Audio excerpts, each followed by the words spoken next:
Fala, meu povo! E aí, tudo bem? Como é que vocês estão? Estamos aqui, eu sou o professor Rafael Lira. Hoje a gente vai conversar um pouquinho, galera, sobre Grécia Antiga. Esse tema é um dos temas que tem maior incidência nos grandes vestibulares, avaliações como Enem, SSA. E por que esse tema vai ter uma incidência tão grande e tão direta? Porque, de certa forma, os gregos, eles são os fundadores da sociedade ocidental. Os principais valores que nós temos são a herança da antiga civilização grega, da Grécia clássica, do período da Antiguidade Clássica.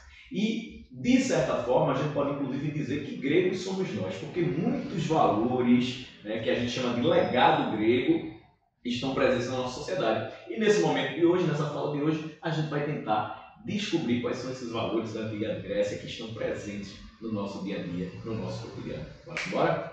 Ok, galera. Então, nesse momento, a gente vai começar a considerar essa possibilidade, de que os gregos somos nós, graças aí ao legado importantíssimo que a civilização grega ela deixa para a história ocidental. Não à toa, a Grécia ela é conhecida também como o berço da cultura ocidental, enquanto que a África ela é o berço da humanidade. As primeiras formas de vida humana, comprovadamente através de elementos científicos, são encontradas no continente africano, as evidências, enquanto isso a Grécia ela é situada como berço da cultura ocidental.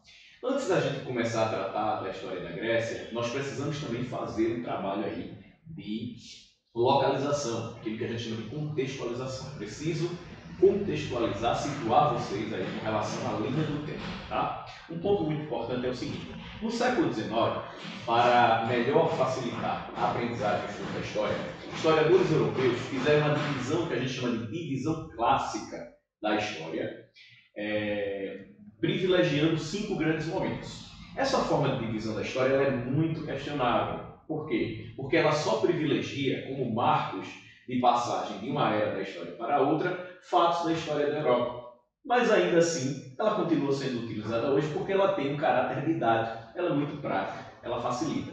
Então consideremos o seguinte: as 5 grandes fases da história humana são período da pré-história, idade antiga, ou antiguidade clássica, idade média, ou período medieval, idade moderna e idade contemporânea.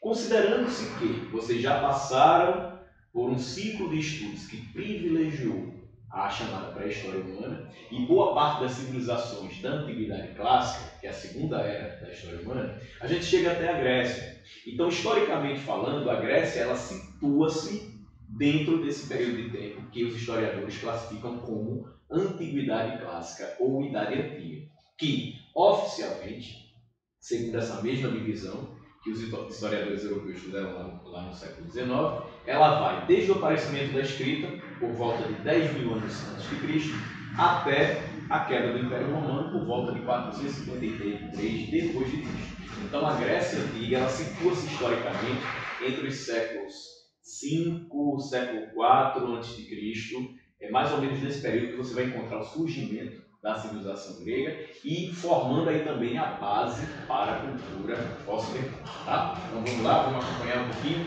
vamos descobrir quais são as características principais da Grécia, analisar um pouco da história dos gregos. Bora sim, vem junto comigo.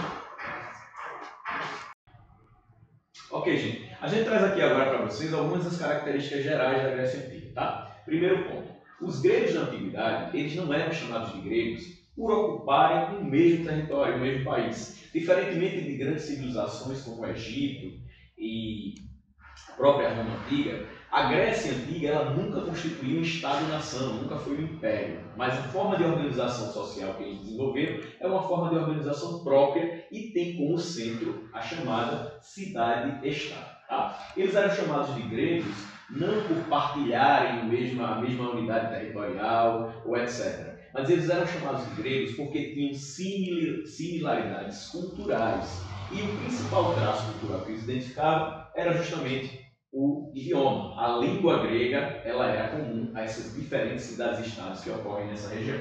Havia povos que eram considerados gregos em diferentes regiões dos atuais países, de atuais países como Itália, Espanha, França, Turquia. Então, para a gente ver que, do ponto de vista geográfico, a distribuição espacial da cultura grega antiga ela é muito ampla. Ela embarca não apenas o território onde hoje situa-se a Grécia moderna, como outras regiões do sul da Europa. Tá bom? Os gregos também não tinham uma forma de organização política centralizada, como eu já tinha falado antes, eles não formaram nunca um império, um reino, etc. Mas o grande centro da vida grega e da forma de organização política grega é realmente a cidade-estado, que eles chamavam de polis. Tá? Essa expressão polis, inclusive, ela dá origem a palavras como metrópole, acrópole, etc. Cada cidade-estado grega, ela tinha sua própria forma de governo, ela tinha o seu deus, uma espécie de deus padroeiro, o deus que era mais cultuado, a quem era dedicado o templo principal, tinha a forma de organização política própria, organização econômica, algumas tinham formas de organização econômica e política bem similares, outras diferenciavam-se bastante.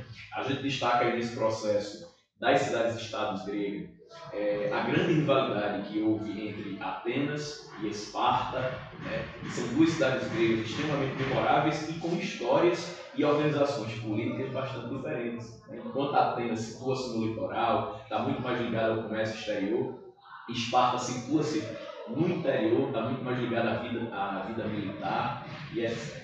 Tá?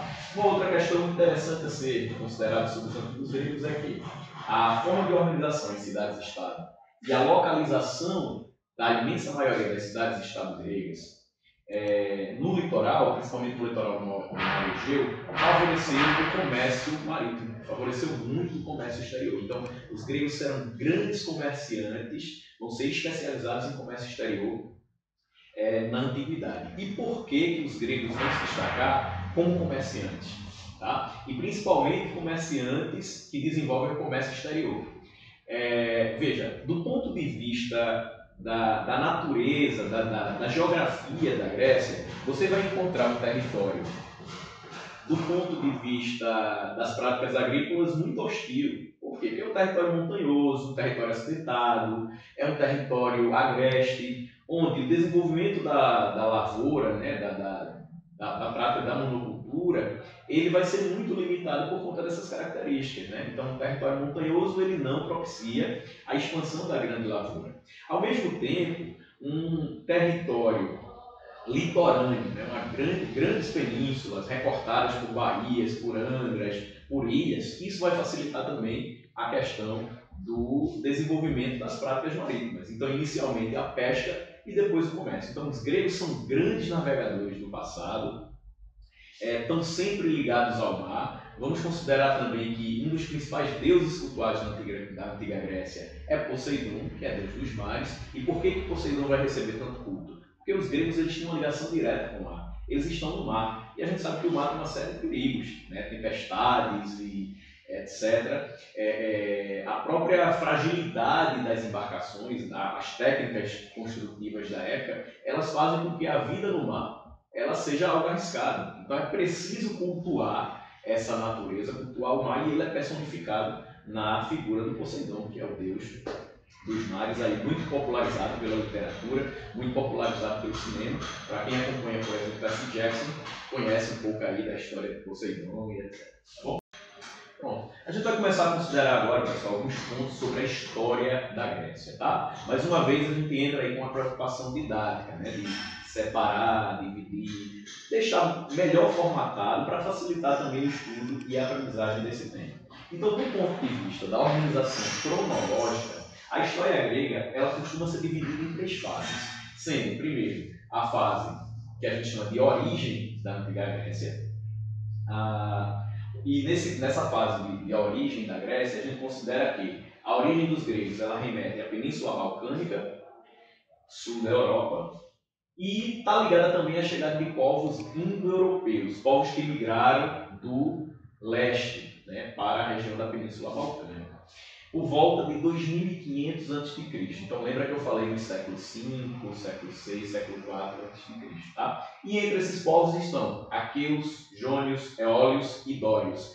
Vão ser esses migrantes que vão ajudar a formar o princípio, né, a base da cultura grega antiga. Certo? Então os primeiros considerados gregos que compartilham dessa unidade não territorial, mas cultural, vão ser principalmente as civilizações cretenses e micênicas. Né? Na ilha de Creta vai desenvolver-se uma grande civilização, isso por volta de 2.500 anos antes de Cristo, a gente está falando, portanto, de mais de 4.500 anos de história, e está aí justamente a base da cultura grega, os principais valores, as práticas comerciais, administrativas, culturais, elas vão ser moldadas a partir desse período. E recebem também influência de vários povos que vieram do leste, tá? Tanto da região da Mesopotâmia, como do extremo leste da Europa, como a gente já citou aqui, aqueus, jônios, eólios, dórios e etc.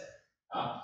Uma outra fase da história grega que nós consideramos, e aí já é um período de tempo que ele situa-se entre os séculos 20 e o século 9 a.C., lembrando que todas as vezes que a gente fala em antes de Cristo, a forma de distribuição espacial ela é decrescente. Tá? Então a gente parte do século com numeração maior para o século com numeração menor. Então entre os séculos 20 e o século 9 a.C., você vai ter o início de uma formação social muito típica, muito característica da Grécia Antiga, que é a formação social dos gênios. Né?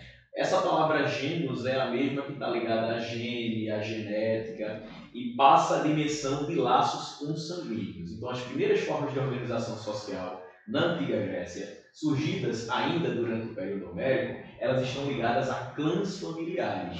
Então, o que era isso? A forma de organização, de distribuição e dos papéis sociais e administrativos está ligada aos laços de sangue. Então, é aquela chamada família consanguínea, que se organizam, se estruturam, se ajudam, se auxiliam mutuamente e começam a ocupar o território e apresentar características de pertencimento ligadas à questão do sangue. Isso é o primeiro momento da história da Grécia, ainda durante o chamado período homérico.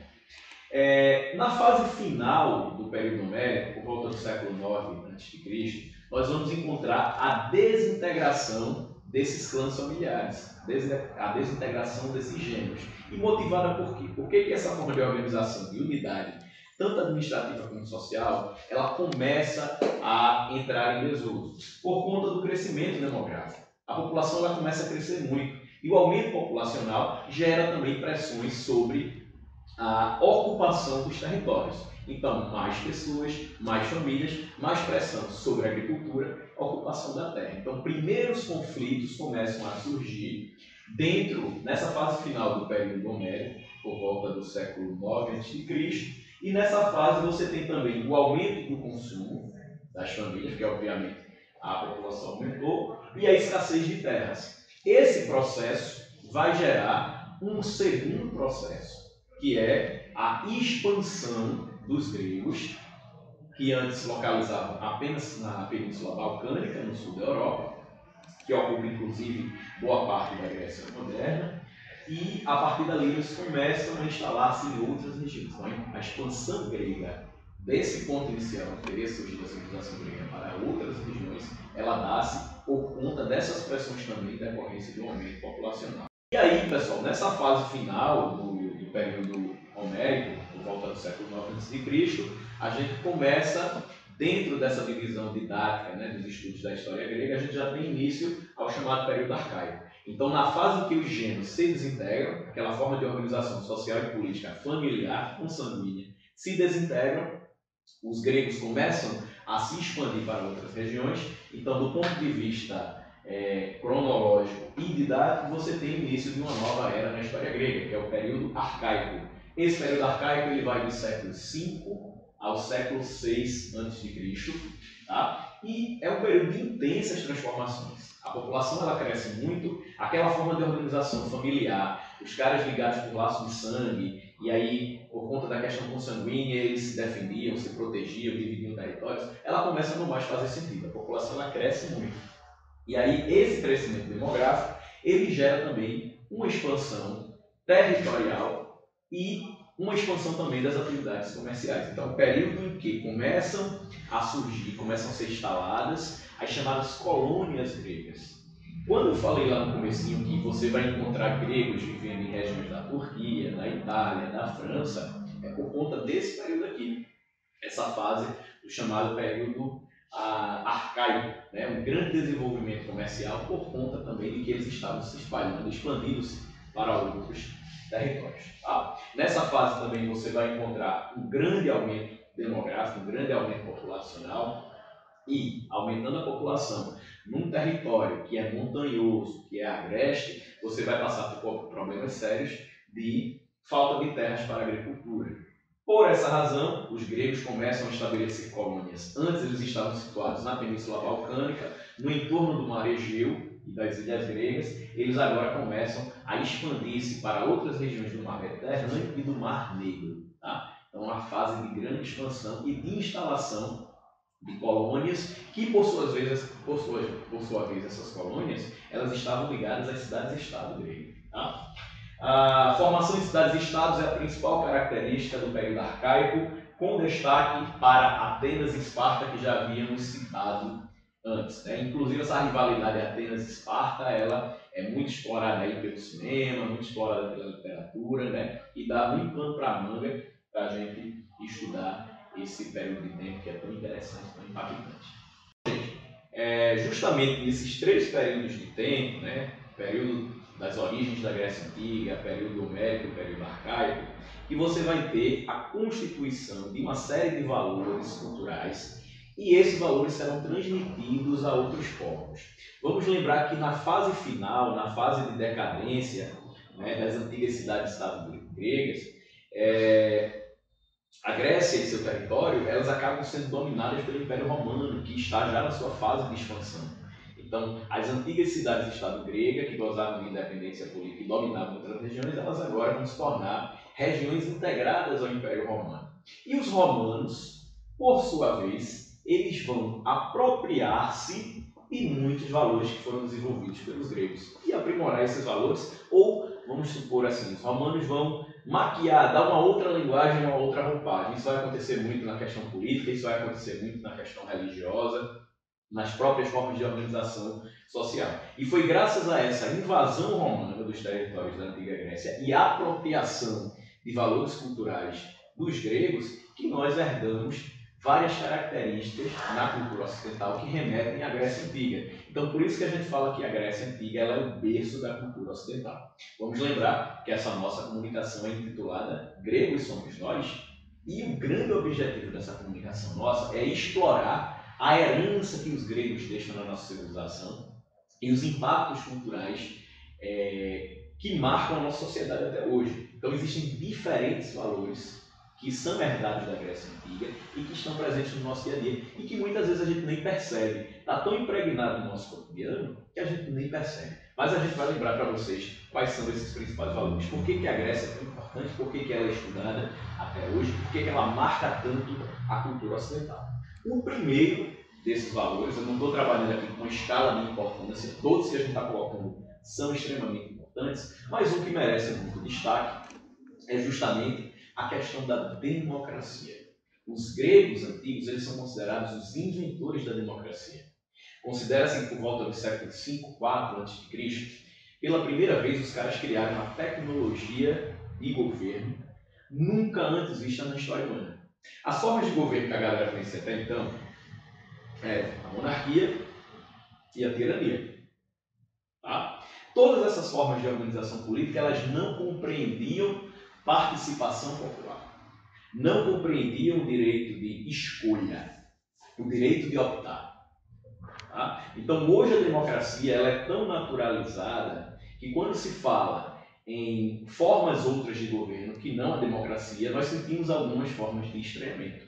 Mas vamos considerar que no período em que a democracia surge na Antiga Grécia, ela significa uma grande revolução política. Veja que invenção fantástica. Os caras disseram assim, olha, a gente conhece a tirania, que é uma forma radical de exercício da política. Um tirano é um déspota, é um ditador. E conhecemos a monarquia, que é uma forma mais ou menos sutil de exercício político, mas que também não compreende escolha. Então eu serei rei, serei monarca, se meu pai for monarca, e pela questão consanguínea, meu filho vai herdar o trono, por aí vai.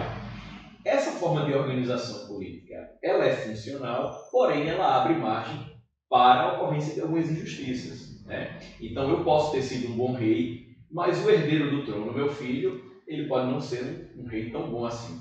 E aquela população que ele governa vai ter de amargar, suportar o seu governo até a sua morte.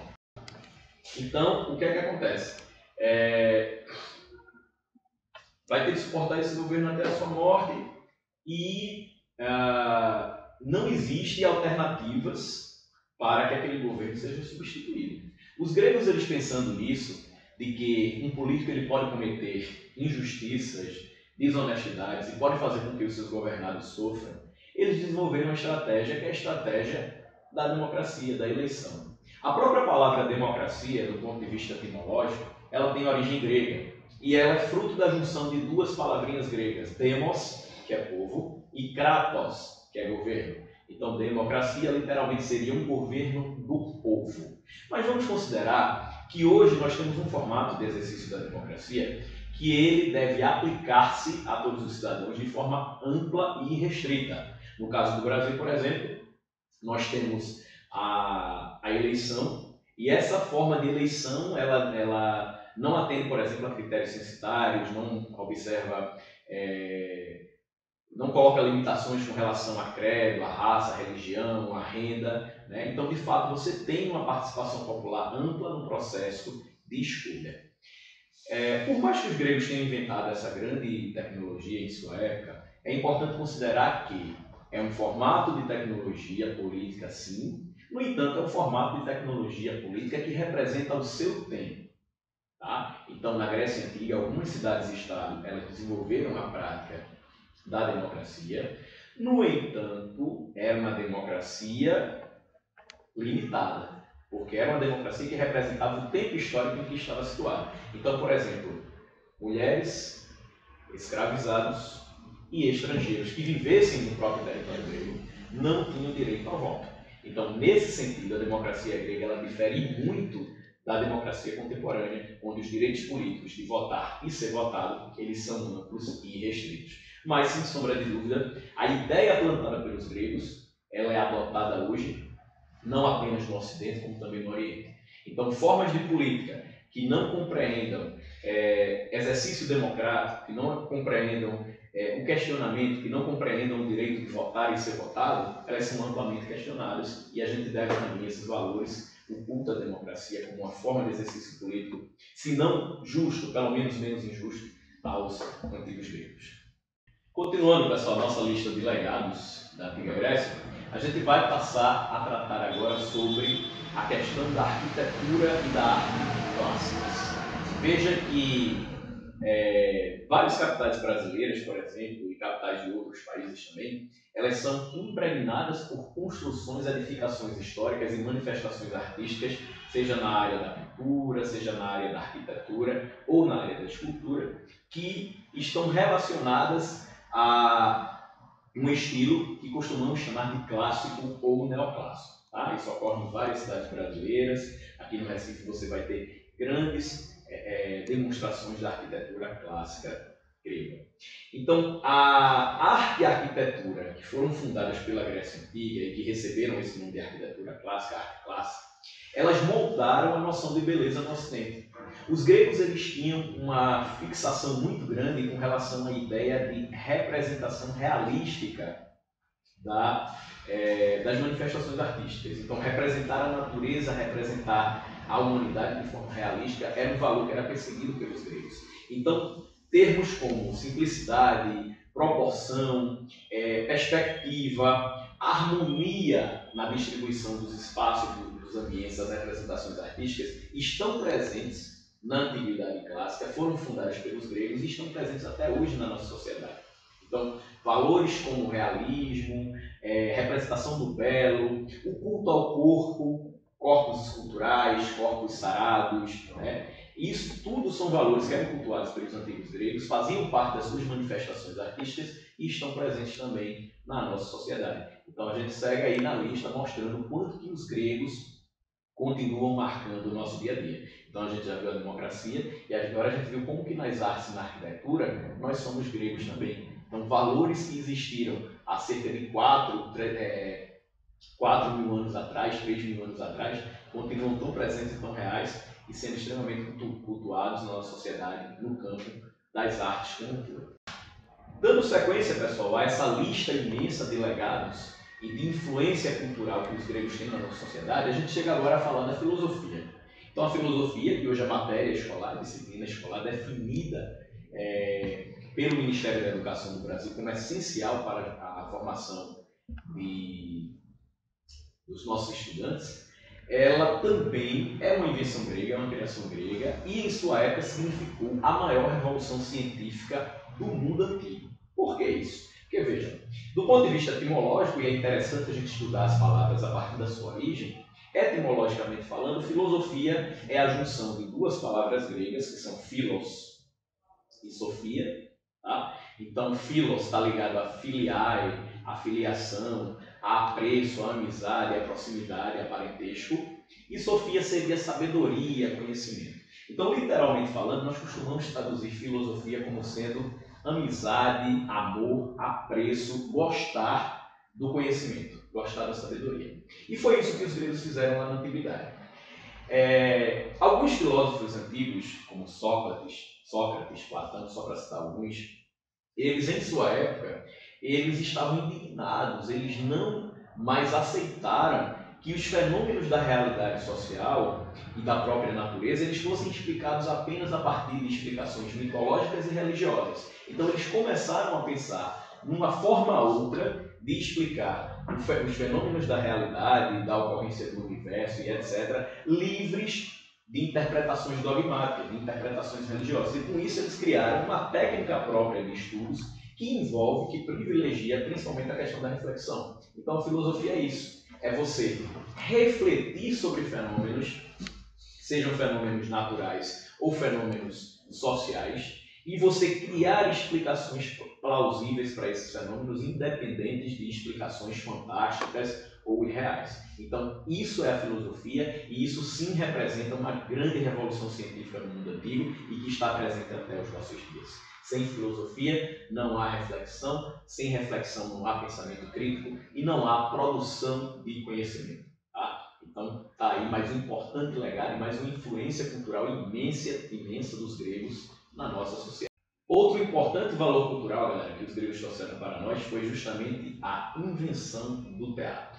Toda cidade que se preze e todo povo que se deseje culto, que se deseje com apreço por artes e etc., prezam também pela figura do teatro como importante forma de expressão e manifestação cultural. E o teatro é uma invenção grega. Os gregos antigos, eles começam a desenvolver a arte do teatro, inicialmente relacionando-a a práticas religiosas. Né? O teatro na antiga Grécia ele surge como um elemento que participava do culto ao deus Dionísio, que era o deus das festas, da alegria, da bebedeira. Né? Então, nas festividades para Dionísio, que geralmente ocorriam do lado de fora das cidades, os gregos eles começaram a interpretar as origens mitológicas e os milagres, as coisas fantásticas que esse Deus realizava. E começaram a fazer isso utilizando-se de atores. Então a origem do teatro na antiga Grécia, ela remete a esse fato, ao culto ao deus Dionísio. E inicialmente os gregos eles também vão se destacar por trabalharem com dois gêneros principais, que eles inclusive criam esses gêneros. Um desses gêneros é a tragédia, tá? Então, o drama, a tragédia, que é muito presente hoje e influencia muito, por exemplo, a nossa produção cinematográfica, a produção das novelas. Então, aquela história do enredo de mocinho, bandido, né? Então, tudo isso são valores que vêm da antiga Grécia. Então, a tragédia ela é um elemento cultural muito valorizado no teatro grego, muito desenvolvido. A gente vê também a figura do chamado teatro de máscaras, e um outro gênero também grego, e que ele entrava muito como uma questão de crítica social, é a questão da comédia. Então, os dois gêneros principais criados pelo teatro grego e que permanecem até hoje na nossa sociedade são tragédia e comédia. E sua origem remete justamente ao culto ao deus grego Dionísio. Galera, 2021 é ano olímpico, exatamente, tá? Por conta da pandemia da Covid-19, as Olimpíadas ocorreriam em Tóquio 2020, já que elas ocorrem de 4 em 4 anos, elas foram adiadas e deverão ser realizadas esse ano. Tá? É inclusive a quarta vez que os Jogos Olímpicos da chamada Era Moderna são cancelados. Tá? Houve cancelamento em 1916, por conta da Primeira Guerra Mundial, 1940 e 1944, por conta da Segunda Guerra Mundial. Mas os Jogos Olímpicos modernos, eles diferem um pouco dos jogos que foram criados, que foram inventados lá pelos gregos na Antiguidade.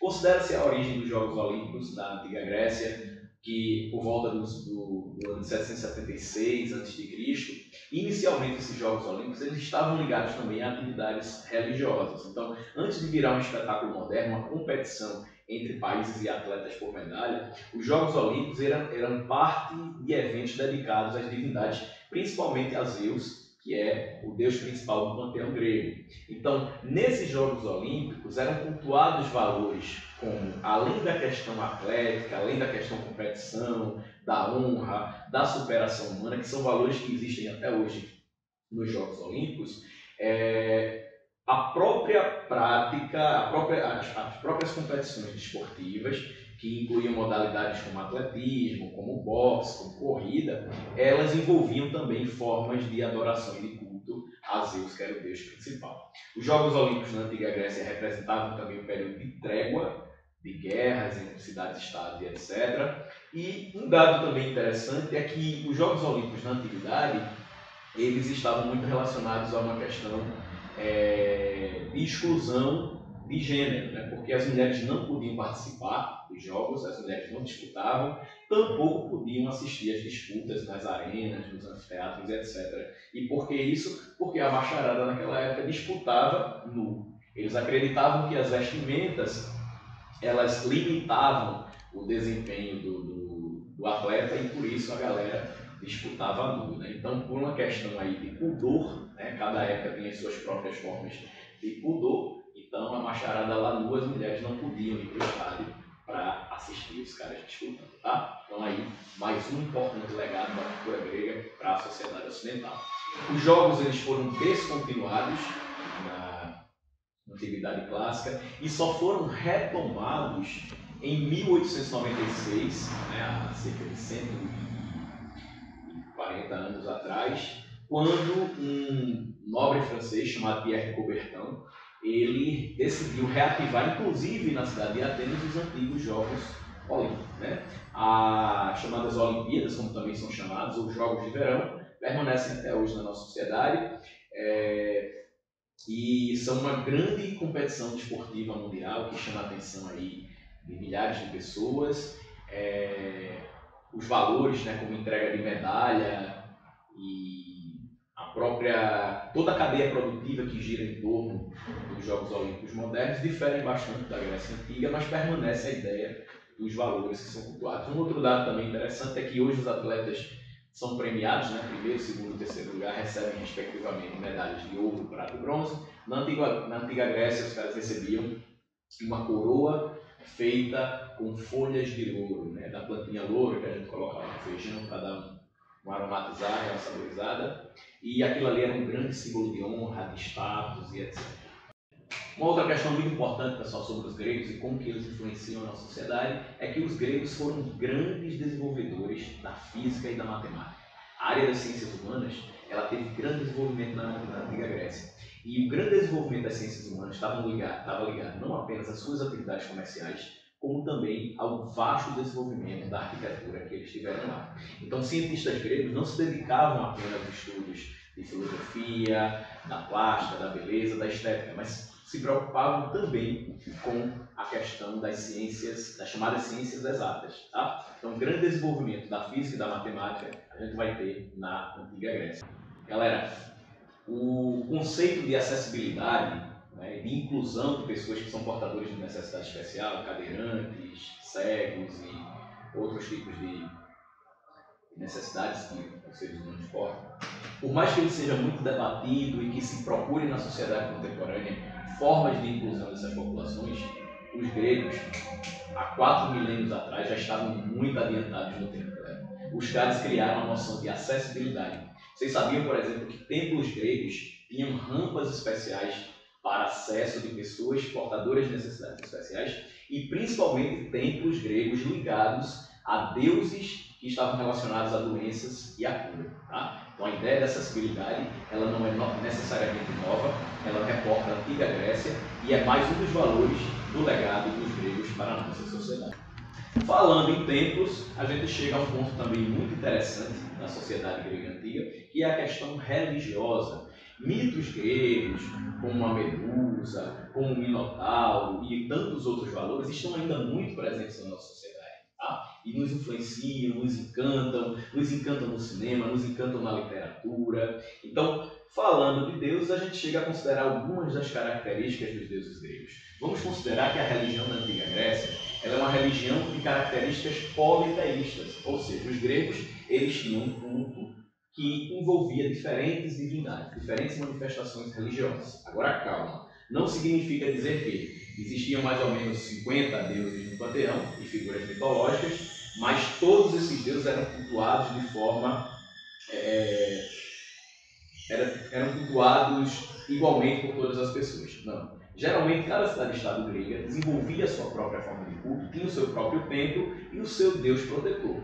Então, Atenas, por exemplo, que era uma cidade litorânea, uma cidade ligada às atividades comerciais, ela vai adotar como deusa protetora a própria deusa Atena. Daí que vem o nome da cidade de Atenas, que até hoje é a capital da Grécia. Segue. Espera tocar. Que até hoje é a capital da Grécia. Tá? Então, Atenas, deusa da sabedoria. Tá? Esparta, por exemplo, vai estar ligada ao deus Hermes, que é o deus da guerra, porque Esparta já desenvolve uma sociedade muito militarizada, uma sociedade muito ligada a atividades guerreiras, ao expansionismo geográfico e por aí vai. Agora, sobre as características gerais desses deuses, a gente precisa considerar o seguinte: o monoteísmo ético que os hebreus, de certa forma, fundaram, e não são os únicos fundadores do monoteísmo, antes dos hebreus existiram outras formas de monoteísmo, mas o monoteísmo que os hebreus criaram é o chamado monoteísmo ético. E o que é que ele traz de diferencial consigo? Ele traz a ideia de que o Deus hebreu, ele é um Deus justo, é um Deus que envolve valores éticos, como o próprio nome está falando, monoteísmo ético. Na Grécia Antiga não era necessariamente assim.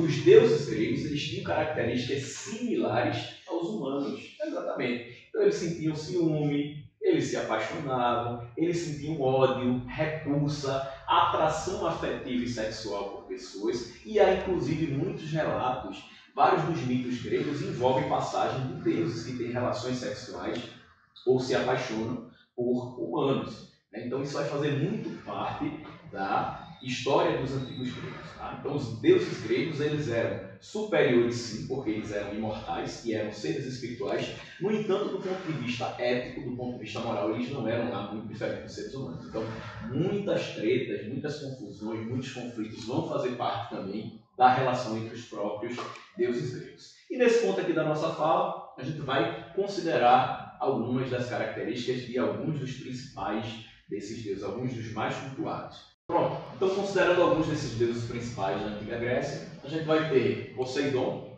um dos mais cultuados, irmão mais velho de Zeus e Hades. Né? Zeus é o deus dos deuses, é o grande herói do Olimpo, né? O deus principal da Antiga Grécia, e Hades é o deus do mundo subterrâneo, né? Então são irmãos.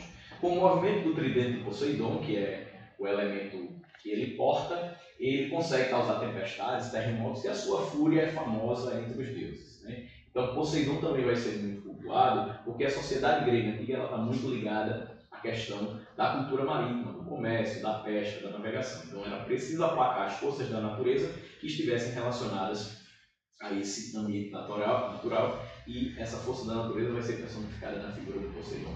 Temos Hades também, irmão de Zeus e Poseidon. É um dos poucos seres mitológicos, um dos poucos deuses da Grécia que não vive no Olimpo. O Olimpo é a morada espiritual, a espécie do céu onde moram todos os deuses. Ele vive no mundo subterrâneo, ele é o deus dos mortos. Essa palavra Hades, que é uma palavra grega, inclusive ela é adotada pelo cristianismo, e nas escrituras gregas, né, ou no Novo Testamento, elas são chamadas ela é traduzida como inferno.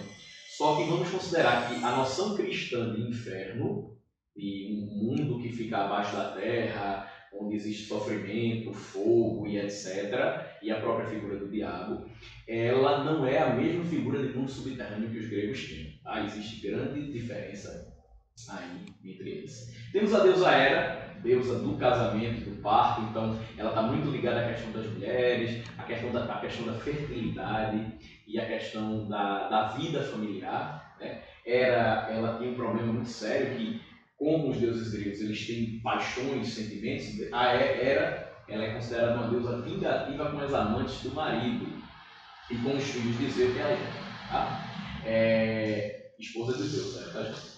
Para os gregos, ela e Zeus simbolizavam a união natural entre homem e mulher. Então, o símbolo máximo do matrimônio era representado por esse casal, Zeus e Hera.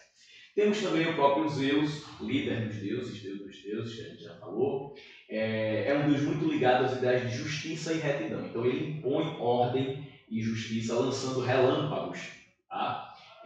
Construídos pelos ciclopes, que são seres mágicos gigantes que têm apenas um olho no meio da cabeça e etc.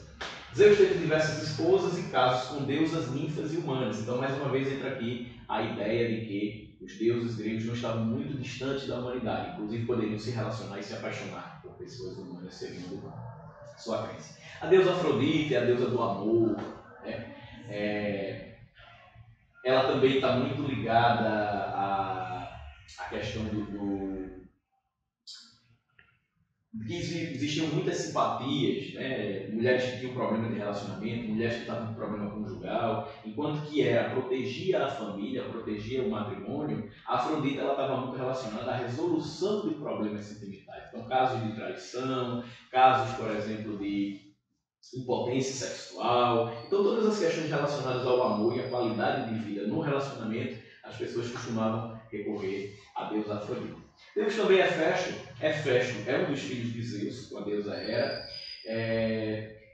Dentro da mitologia grega, diz que ele nasceu tão fraco e feio que foi jogado pela própria Hera dentro do oceano. E ele foi adotado por ninfas. Ninfas são uma espécie de fadas, de deusas mágicas do panteão grego. E ele se tornou um artesão tão famoso que ele é considerado o deus do fogo e da forja. Né? A forja é um instrumento que é utilizado para produzir equipamentos de ferro, principalmente armas, então considera-se que o deus Hefesto foi o grande desenvolvedor da metalurgia, ele também é o protetor dos ferreiros, dos metalúrgicos, etc.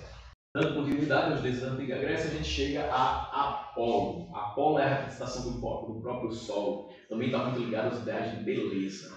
Não à toa, uma expressão muito comum na nossa sociedade é que o cara é tão bonito quanto Apolo. Olha que deus grego, parece um Apolo, né? Então, Apolo está relacionado às artes, está relacionado à medicina, está relacionado à música. É um dos filhos de Zeus, como a Titã, né, que também é um ser mitológico da antiga Grécia. Essa Titã se chama Leto. Ele inicialmente vai ter uma juventude, uma adolescência muito conturbada, mas depois ele se torna um deus mais tranquilo, mais calmo, e a sua imagem passa a ser muito associada à ideia de beleza, a beleza masculina. Né? O Apolo também vai ser cultuado como padroeiro dos músicos e também como um deus da adivinhação. Previsões para o futuro estão realizadas, estão relacionadas a Apolo. Né? Então, se um determinado grupo vai ter sucesso na batalha, como que vai ser a guerra, transações comerciais, então costumava se consultar também Apolo. Tá? Temos Ares, que é o deus da guerra, padroeiro de Esparta, que é uma cidade-estado grega extremamente militarizada. Dentro da mitologia grega, havia um grande temor com relação à figura de Ares, dada a sua violência. Existem mitos que falam que em determinadas batalhas Ares ele bebia sangue dos inimigos, ele banhava-se em sangue dos inimigos ao chegar em casa, e também, dado o seu grande poder, ele poderia matar grandes grupos de soldados inimigos apenas com o seu grito de guerra. Temos a deusa Ártemis. Ártemis era também muito bela, considerada irmã de Apolo, filha de Zeus, representada por uma mulher com um arco na mão. Ela é a deusa da caça, protetora dos caçadores, mas também é considerada a protetora da fauna e da flora. Então, não é contraditório uma deusa que é protetora de caçadores também ser a deusa da fauna e da flora, que protege os animais? Não é contraditório. Porque na sociedade grega, a caça ela era um valor que fazia parte da cultura da subsistência. Ela também era um recurso alimentar para as pessoas. Então, o que a deusa Ártemis, ela na verdade abomina, é justamente a caça predatória. Então, mataram uma mãe que está de filhote, mataram uma mãe que está gestante, né? Então, nesse sentido, não existe contradição. Tá bom? A gente segue com Hermes. Hermes é o mensageiro dos deuses. Hermes ele é representado como tendo asas nos pés. Então, ele é o grande comunicador. Ele é aquele que recebe a mensagem dos seres humanos e leva até o Olimpo. Ele tinha também um lado um pouco obscuro, porque ele também era um pouco mentiroso, falsário. Então, pessoas que estavam relacionadas aí a atitudes de mentir, de levantar falsos testemunhos, elas também estavam relacionadas ao deus Hermes. Para a gente ver que os deuses gregos eles tinham valores muito semelhantes aos valores humanos. Sentiam raiva, vingança, mentiam, enfim. Então, são valores religiosos diferentes na nossa sociedade, mas que precisam ser entendidos dentro daquele contexto histórico, dentro daquela sociedade. E por fim a gente chega a deusa Atena, padroeira da importante cidade-estado grega antiga, que é a cidade de Atenas, deusa da sabedoria. O símbolo dela é a mais sábia das aves, que é a coruja. Até hoje a coruja ela é relacionada na nossa sociedade com a sabedoria, né? Existem imagens de corujinha como sendo professores e etc. E tal. Então a coruja é um símbolo da sabedoria e era a grande águia pertencente à deusa Atena. A deusa Atena ela é considerada não uma deusa guerreira, mas ela é uma grande estrategista militar. Então as pessoas que, como é uma sociedade que vive em expansão geográfica, invadindo outros territórios, a questão militar é muito importante nessas sociedades e eles vão desenvolver cultos e formas de crença que, de certa forma, facilitem as suas atividades no seu dia a dia. Então, na Grécia Antiga, a religião como um todo ela tem funções que a gente chama de pragmáticas, ou seja, elas precisam ter um sentido prático. Então, a defesa do casamento, proteção para quem está nos mares, proteção para quem está na guerra, são valores cultuados nessa sociedade e que são refletidos também nas suas práticas religiosas. Tá bom? Galera, a gente viu aí uma lista, né, imensa de legados que os gregos eles trouxeram para a humanidade. E principalmente na sociedade ocidental, por isso que a gente fala em Grécia como berço da cultura ocidental. Então perceberam como que coisas do nosso cotidiano, coisas do nosso dia a dia surgiram na antiga Grécia e seguem, né, até os nossos dias sendo utilizadas e coisas que muitas vezes a gente nem se apercebe de quão ancestrais e quão funcionais continuam, tá bom? A gente encerra por aqui esse nosso momento, essa nossa discussão sobre o legado grego, a influência grega na nossa sociedade. Espero que vocês tenham gostado. E é isso aí, a gente se encontra num outro momento. Bons estudos e cuidado com a cabeça da medusa, viu? Valeu, galera! Até a próxima!